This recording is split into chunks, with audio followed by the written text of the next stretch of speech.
probably enough. We need to consider risk factors. And we know that there are some risk factors associated with rotator cuff-related shoulder pain. Sadly, being older and diabetes are strongly linked with risk factors for shoulder pain, and working overhead is a moderate risk factor for shoulder pain. And so if you're treating para-Olympians who are absolute heroes, what will often happen is their angle of shoulder elevation will be higher than someone who doesn't need to be strapped into a chair to throw. So we need more research on this, but maybe slightly lowering the angle of abduction for someone who's experienced pain may help to reduce recurrence of symptoms. That needs to be tested. For those of you who are treating Olympic level athletes who are doing 6,000 stroke cycles today, 2 million stroke cycles this year, 50% of them will develop shoulder pain between now and Tokyo, and they might not be participating. So, again, we look at Helen Walker's research from Melbourne, Australia, looking at Australian Olympic athletes. A slightly lower moment arm may help to reduce shoulder pain, especially during the rehabilitation phase, if the coach and if the athlete allows that. We've got a paper coming out next week, I hope, in BMJ Open, looking at lifestyle factors, and again, this could be a conversation for a whole day. The kinetic chain. So this part, coming back to this diagram, if we think about the kinetic chain, we know. Oh, can you play that, please? Could you play the video? Thank you. So we know that baseball pitch, the highest speed of the ball is around 170 kilometres an hour. You're going from cocking position to ball release. You're doing 80 degrees in 30 milliseconds. So at ball release, the shoulder's going around about 9,000 degrees, and the deacceleration, the eccentric brake, with the infraspinatus and supraspinatus.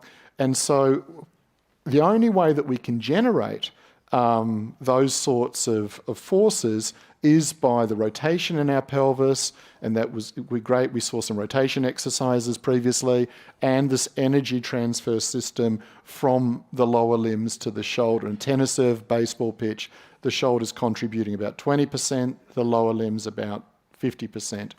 If there's a 25% reduction of energy transfer, the shoulder has to work 35% harder. So it doesn't matter how much rehabilitation you're throwing in at the shoulder if we haven't examined the whole kinetic chain.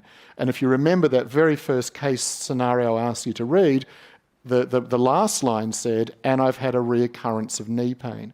And so just that could be the mechanism for the onset of shoulder symptoms. So we have to move away from just assessing the shoulder and the neck. We've got to consider how the body works in its totality. What else do we need to consider? Avoid injections, in my opinion, at all costs. I guess it's a shared decision making. If I was hoping to spend my whole life going to Tokyo and I had pain and the only way through it was an injection, then just maybe. But for people who are looking at long-term management options, we need to avoid injections. What do we know? 1955, first RCT on shoulder injections, basically said they don't work. We also know that you probably have to inject 5 people before one person has benefit. That benefit is mild and might only last 8 weeks. So in a shared decision-making model, if that's what you want, fine. But if you're looking for long-term benefit, avoid it, because we know there's a potential damage to tendon, to cartilage, and we also know that there's a potential increase in surgery and increase in repeat surgery. So it's not the fix. It's not the fix that patients should be roll up your sleeve. We have to mind our language big time. And I think I've got a few minutes. I'd like to play a video of an athlete I saw earlier this year. I don't know if I have time to play it all. Can you start that, please? No? 28 years old. Sorry? About 2 years ago I moved here to continue study, and that's So this guy's Iranian living in London. I'm a mechanical engineer. He's a mechanical engineer and a bodybuilder. I'm I'm a bodybuilder. I was in international team as well, but the physique category, I love it. I just want to compete. I compete a lot. Can be in the different countries. It can be I had in Moscow, I had in Dubai, one competition in Iran. All of them I had a place first. Can you hear that? Yeah, I like to always be first, but yeah, it was great. So this is him before his shoulder pain started. He says he doesn't use steroids. Don't tweet this. 2 years old. So he had shoulder pain developed 2 years ago. And tell me what happened after you had the pain. What did you do? I was so worried because the only thing I was thinking about it, I couldn't compete up training. I said, no, I have a shoulder pain. And I go for MRI. I sent to many famous doctors in Iran. All of them said to me, you should surgery. Definitely. Why did you need the surgery? Why did the doctors explain to you? They said to me, you need to take small bone. He was I told didn't he had understand it, impingement? I'm not special about this, but they said we should like cut one of your bones to don't touch each other or something like this about around your joints. And it wasn't just about my body. I had a mental problem as well because I see my body in front of the mirror. I had six pack, I had a good definition, and I see now I'm getting fat and so loose body and stuff like this. So this is the impact of being told he had impingement and it was damaging his tendon. Isn't that amazing? Were you frightened about what the doctors had said to you? Yeah, of course. Everyone I think frightened about that. So you were referred to this clinic, and tell me what your impressions were when you came here. Was this a good experience for you? First day when I leave here, I was so happy, honestly, because I just hear, even if I wanted to do surgery, I just wanted to hear someone said to me, be better without surgery. It was enough for me. It's gonna happen for you, and I was so happy when I leave here.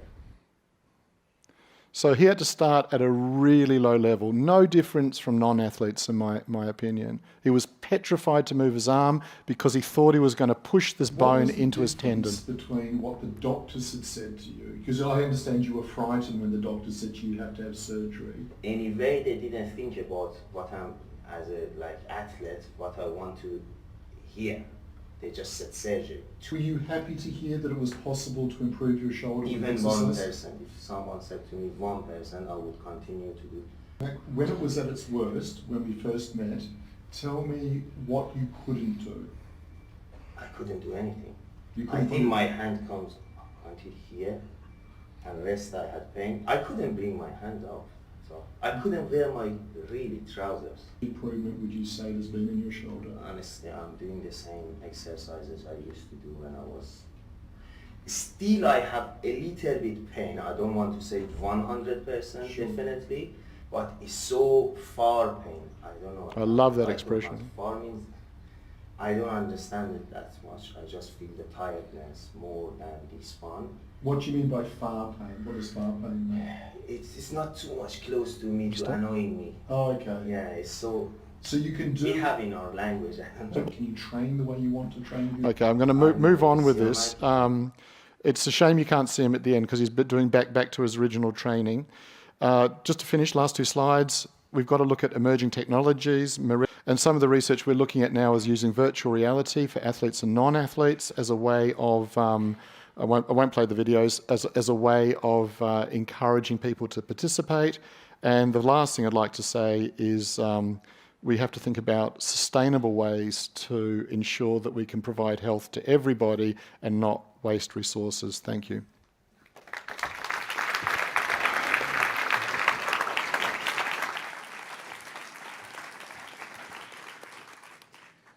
Jeremy, we've got one question for you. Do you want to come back up on the stage, please? So I've noticed is that people getting into Slido, which is great, and our friends, thank you very much, AV friends, are going to display, so the questions display like this. When you log in, you get to type your question and you'll see it come up on the screen.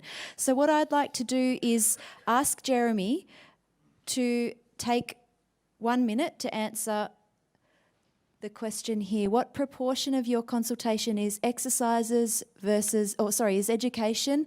What proportion would be exercise and what proportion would be other treatment? How do you structure a normal consultation, Jeremy? 60 seconds. It depends if it's... What do you say? I'm talking too much. She's my boss, I've got to be careful. It depends if it's Monday or Friday. It depends if I'm tired or not. But the truth is there's no answer here. It depends on the patient in front of you. It depends on that guy I just put up on the screen. The first 2 days was just talking. It was just talking and trying to get he was petrified to move. He was petrified. He was saying, but the bone's going to damage my tendon. The bone's going to damage my tendon.